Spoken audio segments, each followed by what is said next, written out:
귀한 찬양 하나님께서 영광 받으신 줄로 믿습니다. 몇 주 전에 중학교 1학년 된 저희 아들과 논쟁하는 일이 있었습니다.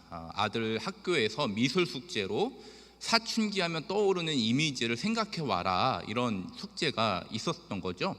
일주일 동안 아들이 이제 고민을 했는데 제가 그냥 놔뒀습니다. 그러다가 이제 숙제 발표하기 하루 전에 아들에게 물어봤죠. 야, 사춘기 하면 떠오르는 이미지 그려오기로 했는데 너는 뭘 그리기로 결정했니?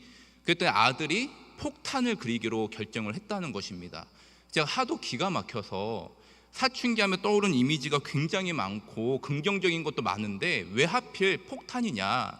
그랬더니 하는 말이 사춘기 들어서 생각해 보니까 자기가 요즘에 짜증도 많이 나고 화도 많이 난다라는 거예요. 특히 2살 어린 여동생과 말다툼 할 때마다 참기가 너무 힘들다.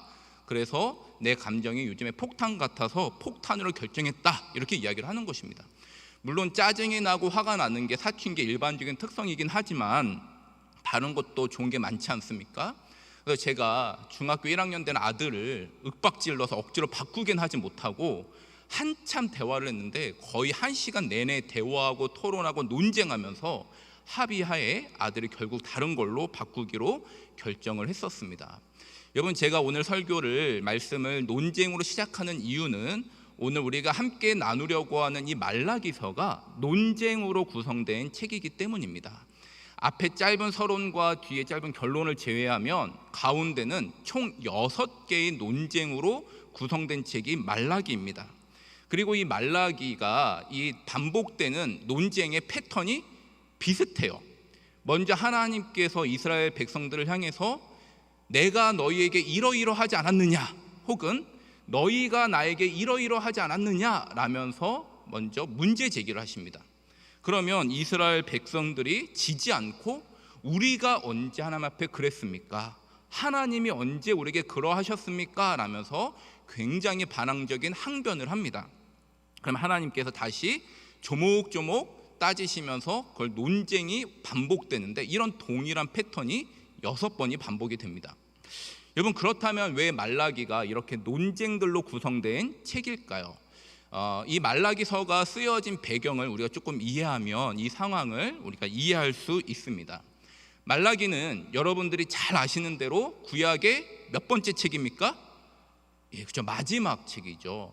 마지막 선지자 마지막 책이고, 이 책을 끝으로 예수님께서 이 땅에 오시기까지 하나님이 더 이상 선지자를 보내시지 않습니다.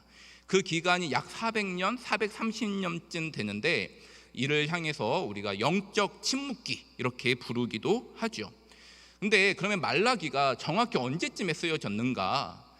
물론 이거는 성경학자마다 조금씩 차이는 있는데 명확한 건 뭐냐면 말라기서는 페르시아 포로기 이후에 쓰여졌다는 것은 분명합니다. 페르시아 포로기 이후라는 게 그러면 어떤 상황인지 짧게 역사를 이야기하자면, 여러분, 북이스라엘은 진작에 아수르에게 멸망을 당하고 남유다가 BC 586년에 바벨론에 의해서 멸망을 당하죠. 그런데 이 바벨론도 영원할 것 같았던 바벨론이 불과 몇 년 되지 않아서 페르시아 제국에게 539년에 멸망을 당합니다. 그럼 이스라엘 백성들은 어떻게 된 거죠? 바벨론에게 멸망당해서 포로로 끌려갔는데 주인이 바뀐 것입니다. 굉장히 처참한 그런 상황이죠. 그런데 이 페르시아 고레스 왕이 소위 고레스 칙령이라는 것을 반포하면서 피지배국들이 각 자기 고향으로 돌아갈 수 있도록 일부 돌아갈 수 있는 회유 정책을 펼치는데, 바로 이때 이스라엘도 스룹바벨이라는 지도자의 인도하에 BC 538년 제1차 포로 귀환이 이루어지게 됩니다. 그리고 약 100년 동안 445년까지 BC 445년까지 1차, 2차, 3차 3번에 걸쳐서 일부 포로들이 예루살렘 땅으로 돌아가게 되는데, 이 시기를 가리켜서 페르시아 포로기 이후의 시대라고 이야기를 합니다. 그럼 여러분, 이스라엘 백성들이 이 페르시아 포로기 이후에 어떠한 상황이었을까요? 겉으로 보기에는 그토록 고대하고 소망하던 고향의 땅 예루살렘으로 돌아가니까 감격과 기쁨과 은혜가 넘칠 것 같지만 실상은 그렇지 못했다라는 것입니다. 스룹바벨의 인도하에 처음 예루살렘에 딱 갔을 때는 예루살렘 성전을 다시 짓고 회복하고 하나님의 임재 가득한 그 영광의 나라를 회복하고자 하는 열망이 있었습니다. 그런데 막상 보니까 너무 처참한 거예요. 성전은 다 무너지고 회파되어 있고 집들도 다 무너지고 주변이 다 이게 황무지처럼 돼서 도저히 어디서부터 손을 대야 될지 막막한 상황입니다. 그래서 이스라엘 백성들이 자포자기 심령으로 이렇게 놓고 있는데, 바로 이때 하나님이 학개와 스가랴의 선지자를 보내주신 거예요. 그러면서 지쳐있는 자포자기하고 있는 그 이스라엘 백성들에게 약속을 하시면서 격려하십니다. 얘들아, 힘을 내라. 너희들 넘어져 있지 말고 일어나서 성전을 다시 회복해라. 그러면 내가 과거 솔로몬의 영광보다 더 큰 영광을 너희에게 주겠다. 너희가 지금 흉년으로 너무 힘든 삶을 살아가지만 내가 너희를 다시 풍요롭게 회복시키겠다. 너희 주변에 있는 족속들이 더 이상 너를 회방하고 방해하지 못하도록 내가 너희에게 함께하여 그들을 다 물리쳐 주겠다. 이런 약속을 하신 겁니다. 그래서 이스라엘 백성들이 힘을 내가지고 성전을 열심히 지었죠. 여러분, 하나님의 약속이 이루어졌을까요? 잘 모르시겠죠? 성전을 짓고 얼마의 시간이 지났는데 하나님의 약속이 이루어지지 않는 거예요. 여전히 가난하고 여전히 흉년이 들고 여전히 주변의 족속들이 회방하고 괴롭히고 우리 이스라엘을 우습게 여깁니다. 그래서 이스라엘 백성들이 다시 힘을 잃고 지지부진하게 살아가고 있는데, 이때 다시 하나님이 에스라와 느헤미야를 보내주시죠. 다시 이스라엘을 격려해 주십니다. 약속을 하십니다. 얘들아, 일어나서 힘을 내서 성벽을 재건하라. 너희가 성벽을 재건하면 내가 과거에 비하지 못한 영광을 너희에게 주겠다. 너희가 지금 흉년이 들어서 힘들지만 내가 풍요롭게 하겠다. 내가 너희와 함께하여 주변의 족속들이 더 이상 너희를 우습게 여기지 못하도록 내가 너희를 강하게 하겠다. 약속을 하셨어요. 그래서 이스라엘 백성들이 다시 힘을 얻어서 성벽을 열심히 쌓았습니다. 하나님의 약속이 이루어졌을까요? 여러분, 믿음이 있으시죠? 열심히 쌓아서 성벽을 재건했는데 하나님의 약속이 이루어지지 않는 것입니다. 여전히 가난하고 흉년이 들고 주변의 족속들을 계속 괴롭힙니다. 여러분, 왜 하나님이 약속을 지키지 않으셨을까요? 이유가 무엇일까요? 하나님이 이스라엘 백성들을 향해 쌓으라고 한 성전과 성벽은 단순히 외적인 건물만 이야기하는 것이 아니라 너희들이 나를 다시 너희의 하나님 여호와로 중심 삼고 나 중심적 삶을 살아가라는 의미였어요.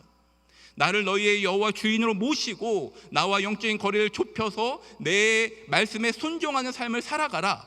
이게 핵심인데 이스라엘 백성들은 그 핵심을 빼먹은 채 그냥 성전과 성벽 외형적인 건물만 쌓아놓고는 왜 하나님이 우리를 회복시켜주지 않느냐, 왜 약속을 지켜주지 않느냐라면서 불평불만이 아주 하늘 꼭대기까지 차버린 것이죠. 그래서 말라기를 보낼 때쯤에 이 이스라엘 백성들이 하나님을 향해서 불신으로 가득한 것입니다. 하나님은 약속을 지켜주지 않는다.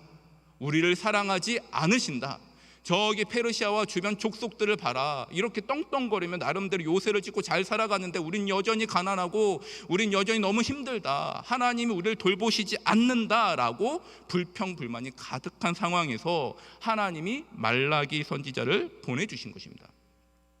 여러분, 이스라엘 백성들은 이미 하나님에 대한 기대감이 없습니다. 하나님 앞에 흠 있는 재물, 더러운 떡 대충 드리고 11조 철저하게 드릴 필요 없어. 하나님이 어차피 우리를 먹여주시는 것도 아닌데 우리도 세상 사람들과 동일하게 살아가자. 이방 사람들과 결혼하고 그들처럼 이혼도 하고 그냥 그렇게 살자, 대충 살자. 이러한 상황이었던 것입니다. 하나님이 거의 마지막으로 말라기 선지자를 보내주셔서 핵심적인 문제를 가지고 이스라엘과 논쟁을 펼치시는 거죠. 여러분, 이 말씀은 어떻게 보면 이스라엘 백성을 향한 하나님의 마지막 경고이기도 하고 또 그들이 하나님께 다시 돌아올 수 있는 마지막 호소이자 기회이기도 한 것입니다. 오늘 우리가 읽은 이 6절부터의 본문은 말라기에 나오는 6개의 논쟁 중에 두 번째 논쟁에 해당되는 부분인데 이 논쟁의 주제가 무엇이었는지 우리 6절 말씀을 다 함께 읽어보면서 한번 파악해 보도록 하겠습니다. 6절입니다. 시작. 내 이름을 멸시하는 제사장들아, 나 만군의 여호와가 너희에게 이르기를 아들은 그 아버지를, 종은 그 주인을 공경하나니 내가 아버지일진데 나를 공경함이 어디 있느냐? 내가 주인일진데 나를 두려워함이 어디 있느냐 하나 너희는 이르기를 우리가 어떻게 주의 이름을 멸시하였나이까 하는도다. 여러분, 6절의 첫 시작이 무엇입니까? 내 이름을 멸시하는 제사장들아. 하나님이 지금 자신의 이름이 멸시받는다고 생각하고 계십니다. 그러니 이후에 이루어지는 이야기가 좋은 이야기일 리가 없겠죠. 어떤 분들은 여기서 하나님의 이름 멸시하는 사람들이 제사장들이니까 우리와 상관없는 목회자들에게 주신 말씀이 아닙니까? 라는 분들이 혹 있을지 모르겠는데요, 여러분, 예수님께서 이 땅에 오신 이후의 신약은 우리 모든 성도들이 하나님 앞에 직접 나아갈 수 있는 많은 제사장을 믿습니다. 그러므로 이 말씀은 오늘날 우리 모든 성도들에게 주신 말씀으로 적용을 해야 합니다. 여러분, 그렇다면 하나님이 지금 불쾌하시고 화가 나신 이유가 도대체 무엇입니까? 6절 중간을 보니까 아들은 아버지를 공경하고 종은 주인을 두려워하는데 너희는 왜 나를 공경하지 않고 왜 나를 두려워하지 않느냐? 한마디로 이 배은망덕한 불효자식들아. 그럼 제가 욕한 게 아니고요, 지금 하나님이 정확히 이런 이야기를 지금 이스라엘 제사장들에게 지금 하신 거예요. 그랬더니 여러분, 이스라엘 제사장들의 반응이 어떠합니까? 여러분, 6절 끝부분을 한번 보세요. 이렇게 이야기합니다. 우리가 어떻게 주의 이름을 멸시하였나이까? 우리가 주님의 이름을 멸시한 적이 없는데 왜 또 생트집 잡으십니까? 우리가 언제 주님의 이름을 멸시했다고 또 이렇게 우리를 나무라 하시나요? 우리가 주님의 이름을 멸시했다라는 증거를 한번 대보십시오 라고 하나님 앞에 굉장히 반항적인 항변을 하고 있습니다.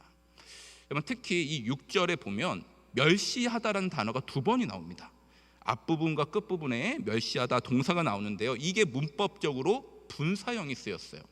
이게 무슨 의미냐면 이스라엘 백성들이 여호와를 멸시한 게 한두 번 실수에 의해서 우발적으로 한 것이 아니라 습관적으로 반복적으로 계속해서 그렇게 주님의 이름을 멸시하는 삶을 살았다는 것입니다.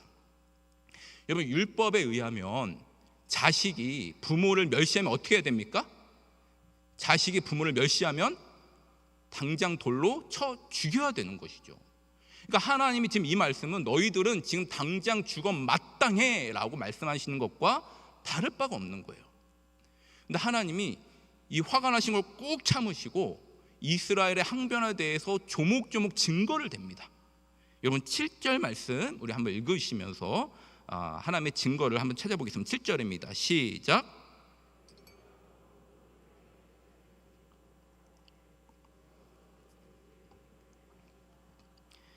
이는 너희가 여호와의 식탁은 경멸히 여길 것이라 말하기 때문이라. 아멘. 여러분, 작년 이맘때쯤에 담임 목사님께서 레위기 강의를 하셨습니다. 여러분, 이 레위기 말씀을 보면 하나님 앞에 제사를 올려드릴 때, 제물을 드릴 때 어떻게 드려야 되죠? 흠 없는 제물을 정성껏 최선을 다해서 그 정해진 율법에 따라서 철저하게 드리는 게 제사의 기본입니다. 그런데 여러분, 지금 이스라엘 제사장들이 어떻게 드렸냐면 더러운 떡을 하나님 제단 앞에 드렸다는 것이죠. 그러면서도 이 이스라엘 백성들이 딱 잡아댑니다. 우리가 언제 어떻게 하나님 앞에 더러운 떡을 드렸다고 하십니까? 항변하죠. 그런데 여러분, 7절 후반부를 보면 그들은 말로는 더러운 떡을 드린 적이 없다 말하지만 실제로 그들의 마음속에는 여호와의 식탁은 경멸히 여길 것이라 라는 마음으로 드렸다는 것입니다. 여호와의 식탁은 경멸히 여길 것이라, 이게 쉽게 무슨 말입니까? 하나님 앞에 제사 드릴 때 그냥 대충 드려도 돼. 그 흠 있는 거, 절뚝거리는 거 괜찮아. 하나님 어차피 모르실 거야. 뭐 아셔도 뭐 어쩌시겠어. 그냥 드려도 돼 라는 마음으로 드렸다는 것입니다. 기본적으로 제사장으로서 하나님 앞에 제사를 드릴 때 감사와 기쁨과 거룩함과 순결함으로 드리는 이런 마음을 완전히 사라진 채 형식적으로, 습관적으로, 마지못해 심지어 귀찮아하면서까지 드리는 이스라엘 제사장들의 모습이죠. 하나님에 대한 마음이 완전히 사라진 모습입니다. 여러분, 이에 대해서 하나님이 계속해서 논쟁하십니다. 다시 반문하십니다. 제가 8절 말씀을 읽어드리겠습니다. 하나님이 어떻게 반문하신지 들어보십시오. 만군의 여호와가 이르노라, 너희가 눈먼 희생제물을 바치는 것이 어찌 악하지 아니하며 저는 것 병든 것을 드리는 것이 어찌 악하지 아니하냐. 이제 그것을 너희 총독에게 드려보라. 그가 너를 기뻐하겠으며 너를 받아 주겠느냐. 여러분, 8절의 첫 문구가 뭡니까? 만군의 여호와가 이르노라. 여러분, 사실 여러분들이 오늘 본문을 이렇게 눈으로 쫙 보시면 만군의 여호와라는 문구가 굉장히 많이 반복되고 있습니다. 이는 마치 이스라엘 백성들이 여호와의 이름을 멸시하고 있는데 하나님이 스스로 멸시된 자신의 이름을 높이고 있는, 자신의 체면을 세우고 있는 듯한 모습처럼 보이기도 합니다. 여러분, 혹시 여러분들이 다니시는 직장의 사장님, 회장님, 혹은 여러분들이 정말 존경하는 분, 귀하게 여기는 분에게 선물을 드려본 적 있습니까? 정말 존경하는 분에게 선물을 드리는데 혹시 집에서 먹다 남은 거, 쓰던 거, 곰팡이 쓴 햄 이런 거 그냥 검은 봉다리에 담아가지고 오다 주셨습니다. 이런 분 없으시죠? 노상에서 1+1으로 싸게 떨이하길래 사왔습니다. 이런 분 없잖아요. 정말 존경하는 분한테 선물을 주면 포장지도 막 하나하나 고르고 혹시 흠이 없나 막 살펴보고 리본을 여기에다 달았나 저기에다 달았나, 또 이렇게 자기가 직접 손글씨로 감사합니다 메모를 적어서 정성껏 드리지 않습니까? 여러분, 이와 마찬가지로 이스라엘 백성들이 총독들에게 드릴 때도 이렇게 흠이 없는 것을 정성껏 해서 총독에게 갖다 드리는데 하나님이 말씀하시는 거죠. 왜 나에게는 저는 것, 흠이 있는 것, 병든 것을 가지고 오느냐, 내가 총독보다 못하느냐라고 묻고 계신 거예요. 여러분, 이 물으심은 정말 답이 궁금해서 묻는 게 아니죠. 하나님 너무나 답답한 마음에 마치 하소연하고 있는 듯한 모습으로 보여집니다. 그런데 여러분, 이스라엘 백성들이 하나님을 멸시하는 태도는 이뿐만이 아니었습니다. 우리 이어서 9절 말씀 같이 한번 읽어보겠습니다. 9절입니다. 시작.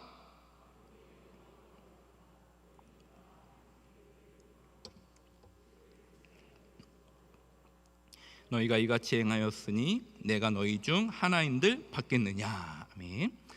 여러분, 이스라엘 제사장들이 지금 얼마나 뻔뻔합니까? 여호와께 더러운 떡을 가지고 흠이 있는 제물을 가져오면서 하나님께, 하나님 우리에게 복 주세요, 우리를 불쌍히 여겨 주세요, 우리에게 은혜를 주세요 라는 막 이런 소원을 드리면서 제물을 드리고 있는 거예요. 여러분, 당연히 하나님의 대답이 무엇일까요? 대답이 무엇일까요? 우리 하나님은 자비하시고 긍휼이 넘치셔서, 보세요 여러분, 내가 너희 중에 기도를 듣나 봐라 이렇게 말씀하시죠. 너희들이 지금 그렇게 뻔뻔하게 흠 있는 재물을 가져오는데 내가 너희를 긍휼히 여기겠느냐, 내가 너희의 제사를 하나라도 받겠느냐라고 말씀하고 계신 것입니다. 심지어 10절 말씀 보니까 하나님이 충격적인 말씀까지 하세요. 너희 중에 성전 문을 닫을 자가 있었으면 좋겠다. 무슨 말입니까? 성전에 아예 제사를 드리지 못하도록 누가 저 제사장들 못 들어오도록 성전 문 좀 닫아달라. 제사드린 그 연기 냄새도 맡기 싫다. 아무도 들어오지 못하게 막았으면 좋겠다라고 말씀하고 있는 것입니다. 오늘날로 이야기하자면 우리가 예배드리러 오는데 하나님이 꼴 보기 싫다고 들어오지 못하도록 다 예배문 닫으라고 하는 것과 마찬가지죠. 여러분, 저는 지금은 청년부를 담당하고 있지만 과거에 중등부를 맡았을 때가 있었습니다. 20대 중후반쯤 되었을 때였는데요. 제가 그때 지금까지 예배문을 한 번도 닫아본 적은 없습니다. 그런데 그때 중등부를 담당했을 때 예배드리던 학생을 쫓아낸 적은 있었어요. 항상 늦게 오고 떠들고 정말 이렇게 바른 자세로 예배드리지 못하는 정말 불량한 학생이 있었는데, 그날따라 이 친구들이 또 예배실에 와서 끝에 앉는 것도 아니고 가운데 앉았어요. 그래도 늦게 와서 다행이죠. 근데 이 친구들이 여느 때와 같이 떠들고 막 장난치고 킥킥대고 막 그런 난리를 치는 거예요. 참고 설교를 하는데 심지어 앞에 있는 애를 괴롭히는 것입니다. 앞에 있는 애는 잘 예배를 드리려고 하는데 막 쿡쿡 찌르고 막 시비를 거니까 앞에 있는 애가 건들지 말라고 화를 내는데도 계속 괴롭히는 거예요. 그래서 제가 설교하다가 막 점점 막 열불이 나고, 그때 20대 중후반이었어요. 막 화가 막 나가지고 결국은 참다 못해요. 야! 너랑 너 당장 나가! 하나님이 너의 같은 예배 받으실 것 같아. 너의 예배 안 받으니까 당장 나가! 라고 소리를 질렀어요. 그랬더니 갑자기 정적이 흐르고 선생님들이 막 어찌할 바를 모르고 그 친구들이 저를 째려보는 건지 당황하는 건지 막 눈을 막 흘기고 막 이러고 있더라고요. 근데 거기서 참았어야 되는데 제가 단상에서 내려가가지고 그 두 명을 일으켜 세운 다음에 문 쪽으로 향해 밀쳐버렸어요. 나가라고. 잘했죠? 그날 저녁에 장로님들과 중직자들로부터 항의와 지탄을 받고, 학부모가 전화하셔서 어떤 일이냐고 막 물어보시면서 굉장히 애를 먹었습니다. 그 이후로는 단 한 번도 예배 시간에 쫓아낸 적이 없어요. 코 골고 주무셔도 그냥 놔둡니다. 여러분, 그런데 하나님께서 오늘 말씀 보니까 너희처럼 예배 드리는 자 필요 없다. 아예 들어오지 못하도록 성전문을 누가 좀 닫았으면 좋겠다라고 선언하는 것입니다. 여러분, 그렇다면 오늘날 이 말씀이 우리가 어떻게 적용해야 될까요? 더러운 떡 흠 있는 재물이라는 게 도대체 뭘까요? 여러분, 이게 뭐 예배 자세를 말하는 걸까요? 주일날 예배 와서 뭐 딴짓하고 핸드폰 하는 거? 딴 생각하는 거? 혹은 하나님 앞에 드릴 재물을, 헌금을 제대로 가지고 오지 않아가지고 갑자기 주머니에서 꺼냈는데 난 1,000원짜리 내고 싶은데 10,000원짜리밖에 없어서 이거 어떡하지 하면서 막 내는 거? 이게 아니죠. 여러분, 더러운 떡 흠 있는 재물이라는 것을 오늘날로 생각해 보자면 그 헌금을 가져오기 전에 그 돈을 어떻게 벌었느냐, 내가 주일 하나님 앞에 예배하러 나왔는데 그 이전의 삶을 어떠한 삶을 살다가 왔느냐라는 것입니다. 예를 들어서 만약 내가 건축 일을 하고 있다면 당연히 들어가기로 한 철근이 있는데 그거를 다 집어넣지 않고 은근히 몇 개를 제외하는 것이죠. 그런 돈으로 벌어들인 돈, 좋은 자재를 쓰기로 했는데 싸구려 자재로 바꿔치기 한 돈, 당연히 직원에게 주기로 한 걸 이런저런 핑계로 착취한 돈, 남의 눈에 눈물을 흘리게 한 돈, 은근히 세금 포탈한 돈, 이런 것들을 모아다가 이런 것들 중에서 이제 주일이니까 하나님 앞에 헌금을 드려야지 하고 구별한다고 하면서 가지고 온 돈, 더러운 떡이죠. 우리가 주일날 예배 드린 이 모습뿐만 아니라 일상에서는 전혀 하나님과 상관없이 하나님의 중심적 삶이 아니라 그냥 세상과 동일하게 세상과 어울려 세상의 가치관으로 살다가 형식적으로 종교적으로 와서 예배 드리는 것, 흠 있는 제사라는 것입니다. 사랑하는 여러분, 어쩌면 지금 이스라엘 제사장들은 자신들이 무엇을 잘못했는지 정말 몰랐을 수도 있어요. 율법에 따라서 절기마다 잘 예배를 드리는데, 제사를 드리는데 왜 하나님이 흠 있는 떡이라고 하고 더러운 떡이라고 하시는지 이해가 안 됐을 수도 있습니다. 그러나 하나님께서 그들 마음 가운데 있는 의식적이든 무의식적이든 하나님의 이름을 멸시하는 그들의 태도를 들추시고 지금 그들에게 말씀하고 계신 것이죠. 사랑하는 여러분, 우리는 이 말씀 앞에서 지금 나는 어떠한 예배를 드리고 있는지 돌아볼 필요가 있습니다. 혹시 형식적으로, 습관적으로, 종교적으로 예배를 드리고 있는 분은 없으십니까? 혹시 이 코로나 어려운 가운데 나도 모르게 하나님 앞에 더러운 떡을, 흠 있는 재물을 드리고 있지는 않으십니까? 어쩌면 오늘 말씀을 들으면서 내가 가져온 예물, 내가 드리는 예배 하나님이 불쾌히 여기시고 안 받으실 수도 있겠구나라고 그런 마음이 혹 들으셨는지 모르겠습니다. 그러나 여러분, 안타까워하지 마십시오. 우리는 하나님 앞에 회개할 수 있습니다. 하나님 오늘 이 말씀을 주시는 이유는 우리를 정죄하기 위함이 아니라 우리가 다시 회복하여 하나님의 중심적인 삶으로 돌아오고 참된 예배자로 세워지기를 하나님께서 지금 우리에게 요청하고 있는 줄로 믿으시기 바랍니다. 그렇다면 마지막으로 지금 하나님이 이스라엘 백성들에게 선언하시는 말씀은 무엇일까요? 우리 11절 말씀을 마지막으로 같이 읽어보도록 하겠습니다. 11절입니다. 시작. 만군의 여호와가 이르노라. 해 뜨는 곳에서부터 해 지는 곳까지의 이방 민족 중에서 내 이름이 크게 될 것이라.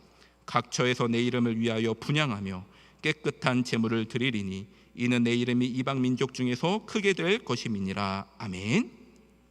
어떻게 보면 만군의 여호와가 오늘 주제 같아요. 계속 만군의 여호와가 나옵니다. 오늘 본문에서 하나님은 내가 누구인지를 선언하고 계세요. 나는 만군의 여호와다. 해 뜨는 곳에서부터 해 지는 곳까지 이방 민족 중에서 크게 될 이름이다. 너희들 내가 누구인지를 아느냐? 모든 열방 각처에서 나의 이름을 위하여 분향하며 깨끗한 제물을 드리게 될 것이다. 여러분, 이러한 때가 언제일까요? 해 뜨는 곳에부터 해 지는 곳까지 모든 열방이나 사람을 예배하는 그때, 종말의 때를 말하는 것이죠. 이 해 뜨는 곳에서부터 해 지는 곳까지는 이 문구가 스가랴서 말씀을 보면 스가랴 8장 7절에도 최종적인 종말론적 문맥에서 이 말씀이 나옵니다. 그러니까 마지막 때가 되면 온 열방이 나의 이름을 높이고 나에게 제물을 드리고 제사를 드릴 건데, 너희는 내 자녀인데, 너희는 내 백성인데 왜 나에게 흠 있는 예물을 드리고 있느냐라는 말씀이죠. 여러분, 이 말씀의 핵심이 뭡니까? 하나님이 지금 자기 이름을 자랑하는 것입니까? 이스라엘 백성들을 심판하고 정죄하려고 하는 것입니까? 아니죠. 내가 누구인지 깨닫고 내가 누구인지 다시 한번 알려줄 테니까 나 만군의 여호와께로 너희가 다시 돌이키라. 너희가 나를 만군의 여호와로 받아줄 수는 없겠니? 나 중심적 삶으로 참된 예배자로 다시 회복할 수는 없겠니? 라는 호소가 담겨있는 말씀입니다. 말씀을 맺겠습니다. 사랑하는 여러분, 우리의 모습을 다시 한번 돌이켜보길 원합니다. 여러분은 하나님 앞에 참된 예배자로 세워져 있으십니까? 여러분, 예배를 드릴 때뿐만 아니라 구별된 예물을 가져올 때뿐만 아니라 여러분들 일상에서 여러분들의 돈을 벌면서 모든 삶의 순간에서 주인이 하나님이심을 여러분 고백하고 계십니까? 내 인생에 하나님이 만군의 여호와라는 걸 정말 확신하십니까?